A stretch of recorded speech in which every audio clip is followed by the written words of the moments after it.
Payg'ambarimiz alayhissalomdan ey Allohning rasuli, eng afzal musulmon qaysi odam deb so'rashganda, musulmonlar uning tilidan, qo'lidan omonda bo'lgan kishi dedilar.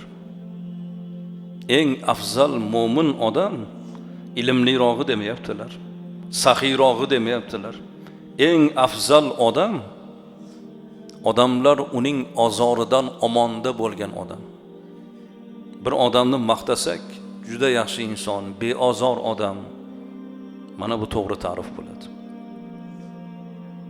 Ya ilmli odam desak-u, bu yoqda boshqa ayblari bo'lsa, u ilm hurmatga sazovor bo'lmaydi azizlar.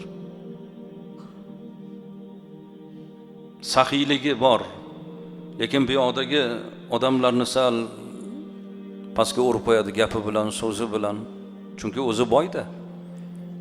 Bu saxiylik qayerda qoladi?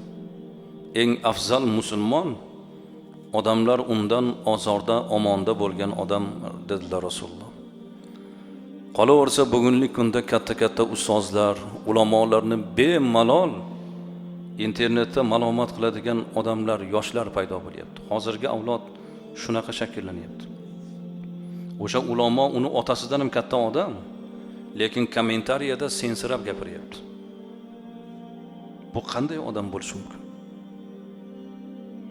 Bizni yozgan ishimiz, qilgan amalimiz, xatimizmi, SMS bo'ladimi? Shu ota-onamizga ko'rsatsak uyalmaymizmi shu narsadan?